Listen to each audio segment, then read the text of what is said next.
कालीचरण महाराज हमारे साथ हैं, कई मुद्दों पे बात रख रहे हैं। हम भी एक मुद्दे पे बात करना चाहते हैं। पंडित धीरेन्द्र शास्त्री ने सनातन हिंदू यात्रा निकाली, फिर उनके ऊपर हमले की भी जानकारी सामने आ रही है, तो आप पूरे इस मुद्दे को लेकर क्या कहते हैं? हो गया क्या हमले की बात कही जा रही है, धमकी कही जा रही है, उसको लेकर क्या कहेंगे?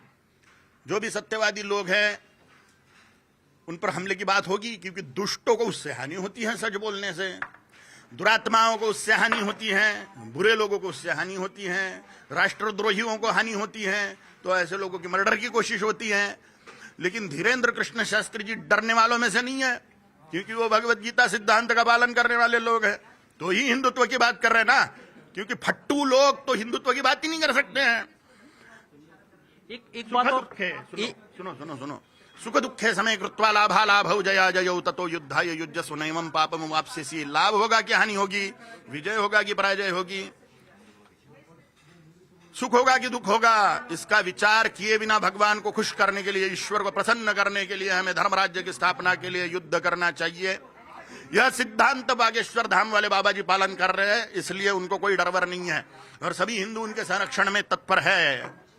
एक तरफ तो धीरेन्द्र शास्त्री सनातन लोगों को, हिंदू को एक करने की सोच रहे हैं, दूसरी तरफ हम देख रहे हैं कुछ दूसरे धर्म के लोग लगातार हिंदू लोगों को कन्वर्ट करने की कोशिश कर रहे हैं, चाहे वो लव जिहाद के नाम पे हो, चाहे क्रिश्चियनिटी कम्युनिटी द्वारा। अभी भोपाल में भी रिसेंट ये मामला आया, 40-50 परिवारों को क्रिश्चियन बना दिया गया, उसको लेके क्या कहेंगे? जो लोग क्रिश्चियन बन रहे हैं वो लोग हैं जिनको हमने मंदिर नहीं जाने दिया, जिनको सड़े हुए जातीयवाद में तू तुच्छ है, तूने मंदिर नहीं जाने का, ऐसा सड़ा हुआ जातीयवाद वर्णवाद हमने किया, तो हमारे सर पे वो पाप है, तो वो पाप तो हम भुग लेंगे। क्रिश्चियनिटी में जाने से अगर आध्यात्मिक धार्मिक प्रचंड उन्नति होती थी तो मैं भी क्रिश्चियन बन जाता था, लेकिन उसमें से ईश्वर के साक्षात्कार का रास्ता ही नहीं है। क्रिश्चियनिटी में से, इस्लाम में से, वो मात्र सनातन हिंदुत्व में से है। अगर ये ऐसा हो रहा है, लोग क्रिश्चियन बन रहे हैं, तो उसके जिम्मेदार हम लोग हैं जिन्होंने उन लोगों को मंदिरों में नहीं जाने दिया जिनको हम तुच्छ समझते थे, और ये पाप भगवान को और भगत को एक दूसरे से दूर करने का हमारे सर पे है और हम वो भुगत रहे हैं हिंदुओं के नाश के रूप में। इसलिए हमें अब सुधर जाना चाहिए और ये सड़े हुए जातिवाद वर्णवाद का त्याग करते हुए सबको समान प्रेम और भगवान के साक्षात्कार का अधिकार होना चाहिए, मंदिर में जाने का अधिकार होना चाहिए। महाराज, एक बात और सामने आ रही है, जब से अयोध्या का मंदिर बना है, अन्य मंदिरों को लेकर चर्चा हो रही है और उसको लगातार विवाद उठते हैं, जबकि लोग कहते हैं कि वहां मंदिर ही था, तो फिर जैसे संभल की घटना हुई, धार में आपका सरस्वती मंदिर हुआ, उसको लेकर अभी तक कुछ निर्णय क्यों नहीं मिल पाए? जब तक के हिंदू वोटर बैंक नहीं बनता, सारी समस्याओं का एक मुश्त हल है राजनीति का हिंदूकरण। संपूर्ण गोवंश हत्याबंदी का केंद्रीय कानून चाहिए, लव जिहाद विरोधी कानून चाहिए, लैंड जिहाद विरोधी कानून चाहिए, सीएए यूसीसी एनआरसी लागू होना चाहिए, अखंड भारत होना चाहिए। इसके सारे का समाधान राजा है भाई, क्योंकि राजा के हाथ में पुलिस मिलिट्री होती है, न्याय व्यवस्था होती है, वो अपने अपने कायदे कानून बनाते हैं। राजा लोग, सत्ता में जो बहुसंख्यक पार्टी होती है वो अपने हिसाब से संविधान में थिग्गल लगाती है, परिवर्तन करती रहती है। न जाने कितने परिवर्तन हो गए संविधान में, कायदे कानूनों में। अगर हिंदुओं की ये इच्छा है कि ये देवस्थान जो मुसलमानों ने 5 लाख मंदिर हिंदुओं के फोड़ दिए वो वापस मिलने चाहिए, तो हमें राजनीति का हिंदूकरण करना चाहिए वोटर बैंक बनते हुए।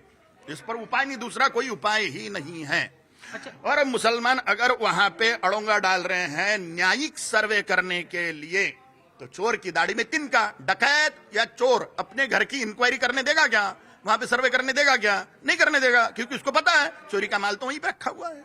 इसी प्रकार से अभी तो खुदाई वुदाई करने की जरूरत ही नहीं है, टेक्नोलॉजी इतनी आगे बढ़ गई है, एक्सरे से ही पता चल जाता है कि उसके नीचे मंदिर था या मस्जिद थी, तो क्यों नहीं करने दे रहे हैं? वहां पे तो तोड़ फोड़ की कोई जरूरत ही नहीं है, खुदाई वुदाई करने की जरूरत ही नहीं है, क्योंकि पता है मुसलमानों को भी कि वहां पे मंदिर थे।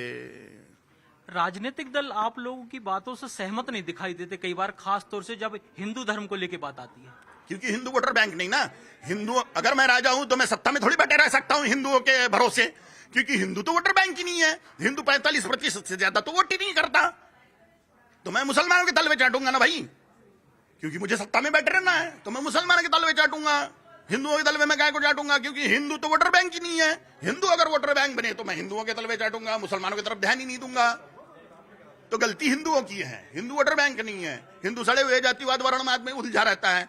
जो वोट देने जाते भी है तो अपने जात वाले को वोट देता है, या दाल टमाटर के भाव को कम करने के लिए वोट करेगा। वो हिंदू हित के लिए अगर हिंदुओं का 100% वोटिंग होता है तो राजा लोग हिंदू हित के काम करेंगे। हिंदुओं को एक करने का आपके पास क्या उपाय है? सड़ा हुआ जातीयवाद वर्णवाद तोड़िए, सनातन हिंदुत्व जोड़िए। साधु भी एक ही काम कर सकता है, सच बोलते रहना। यही साधु कर सकता है। साधु कर भी क्या सकता है? हम भिखमंगे लोग हैं, हम कर क्या सकते हैं? बड़े विशेष कार्य, लेकिन हम बोल सकते हैं। हमारी वाणी में ताकत है, क्योंकि हम ब्रह्मचारी सन्यासी लोग हैं। हमारे मुंह में ताकत है। हम जो बोलेंगे वो समाज सुनता है। समाज सुधारकों की बात कितना सुनता है काली मां जाने, लेकिन साधुओं की बात समाज सुनता है, क्योंकि साधुओं को नमस्कार करता है समाज। क्योंकि लोगों को दिखता है ये साधु है तो इसको नमस्कार करो, सन्यासी है, ये त्यागी व्यक्ति है, तो समाज इन लोगों की बात सुनेगा। साधुओं की, साधुओं के पास में क्या है? भिखमंगों के पास में हम भिखमंगे लोग हैं हम, लेकिन हमारे मुंह में ताकत है सच बोलने की। तो साधुओं ने सत्य बोलना चाहिए, मरने के डर से अथवा जेल जाने के डर से बिल्कुल भी ना घबराएं और सच बोलते रहें। तो हम निस्संशय भगवान के प्रिय होकर धर्म राज्य की स्थापना करेंगे। भगवान हमें शक्ति प्रदान करेंगे और मरे भी तो हम भगवान को प्राप्त कर लेंगे, क्योंकि भगवान का वचन है, सुख दुख है समय कृत्वा लाभा लाभौ जया जयौ ततो युद्धाय युज्यस्व नैवं पापम वाप्स्यसि हतो वा प्राप्स्यसि स्वर्गं जित्वा वा भोक्ष्यसे महिम तस्मादुत्तिष्ठ कौन्तेय युद्धाय कृत निश्चय।